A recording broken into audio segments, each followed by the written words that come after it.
I did 13 Ramadan fastings from 1999 to 2012, except for 1 year, that was in 2002. I could not do the fasting, and there was a specific reason why that particular year I could not do the fasting. Otherwise, from 1999 to 2012, I did 13 Ramadan fastings. When I say 13, it was not exactly 13, it was 12 and a half Ramadan fastings, because the first year I was a late entry. I did only 15 days of fasting. And it happened very unexpectedly. It was on 23rd December 1999 afternoon. Sajauddin, a school dropout turned petty contractor who used to work in Ahmedabad airport, introduced me to Ramadan.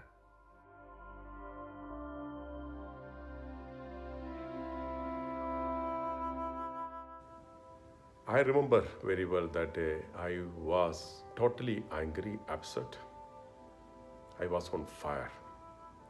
And this poor boy was standing in front of me, and I was taking out all my frustrations of him not completing a task, a work given to him on time. So after some time, when I cooled down, he started talking. He told in a very low voice, "Sir, you should understand that this is Ramadan month. And all of us fast. And this fasting is making it little difficult. So that's the reason why the work is getting delayed." But it was not a good reply for me to accept. In fact, I raised my voice a little more. "What are you talking about? Fasting? You say fasting is going to bring your efficiency down? Weekly twice I fast. Tuesdays and Thursdays I keep full fasting. I keep 9 days Navratra fasting. But I never found my efficiency coming down." He said again, "Sir, your fasting and our fasting are different." Yeah, because we can't take a drop of water during the whole day when we fast. It was a logical reply, but still I was not ready to digest it. I was not ready to cool down. I again argued, "What's the big deal in water? You drink a lot of water in the morning, right? You also drink the water in the evening. The whole night you can drink the water. What's a big deal not drinking water the whole day? And moreover, it's December, it's a winter. Is it a big deal?" Sajauddin was cool. He again said, "Sir, how can I explain you? Unless you fast, you yourself experience it, you will never know how difficult it is. And we start very early, our fasting starts before sunrise. We get up at 3 o'clock to make our food." I felt as if he was challenging me. So I took it as a challenge. Then I said, "Okay, if you feel that unless I fast, I don't understand your pain, your difficulty, I'm also going to fast. You tell me, what are your rules? I will follow it and I will start my fasting from tomorrow." He sat down. Then he has given me a sermon about Ramadan fast, the concept behind Ramadan, the benefits of doing Ramadan fasting, and the rules, rituals, what you should do and what you should not do.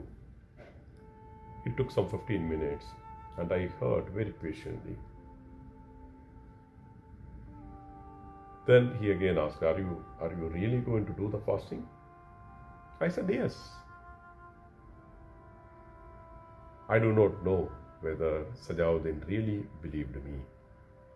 But by the time I was determined that I will do the fasting from the next day.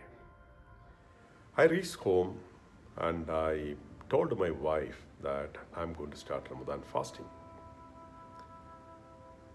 She was aghast. She asked, "Are you crazy? Do you know where are we? This is Ahmedabad.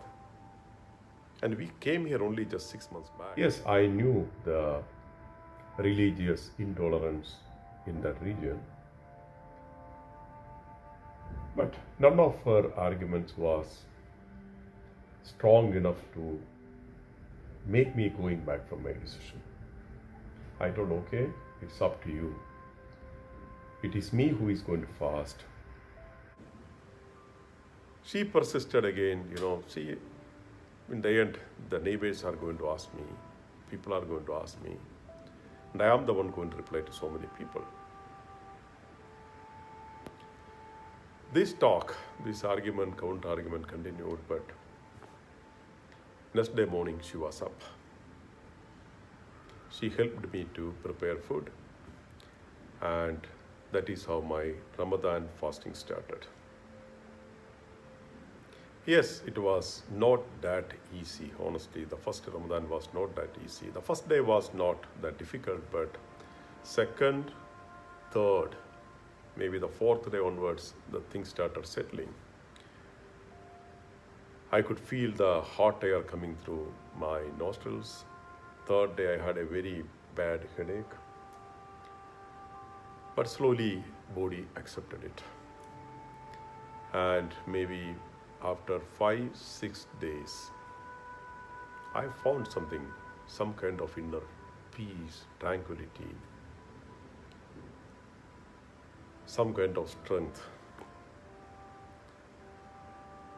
And I continued. And as my wife expected, I could see a lot of eyebrows going up. So many questions. I had to face so many questions from my colleagues and friends. How can yoga and Islam go together? You do yoga, we know. You are a yoga expert. And how can both this go together? How do Gita and Quran go well with one person? These are two different philosophies. How can Navaratra fasting and Ramadan fasting, the rules are different? How is it possible that one person can do both? There were so many such questions, but ultimately the question, the basis of every question was only one. Why a Hindu should do Ramadan fasting? That's it. Honestly, I didn't have answers to most of these questions. In fact, I didn't try to answer, I didn't try to argue, because I knew that all these confusions and conflicts are all inside the human mind. And as long as I was very clear about my intentions, and I knew that what I was doing is right, and that was for myself,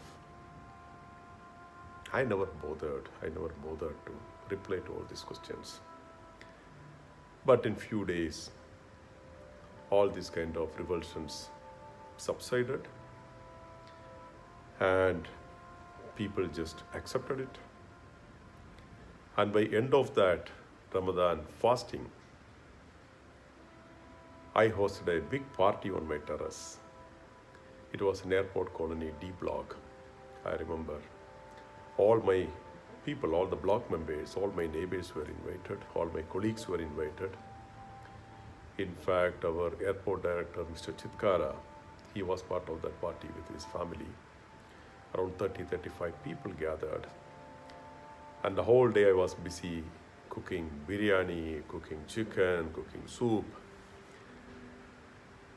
And after that, Every time when I did Ramzan, there was only one question coming from the people: when the Ramadan party is. And later on, this Ramadan party got converted as an iftar party, which I used to host one of these days during Ramadan. 13 Ramadan fasting I did. And during this period, lot of things happened in my life. There are a lot of memories associated with Ramadan, which I would probably share sometime later. I don't deny that every religion is different, ideologically, philosophically. These are different doctrines, no doubt about it. If you filter out the real substance of every religion through a common filter of spirituality, only few ingredients will remain as common to every religion. And one of that substance is fasting. Because fasting is an integral part of every religion. There is only one thing which I want to say, that every religion has something good in it. Maybe a lot of things are not good, a lot of things are not practical in today's world, because all these religious books were written long back. As long as we have this discrimination power about what is good for today and what we can accept and what need to be discarded,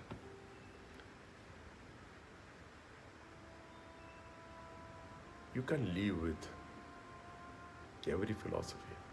You can live with all kind of people in harmony, in love, without conflicts.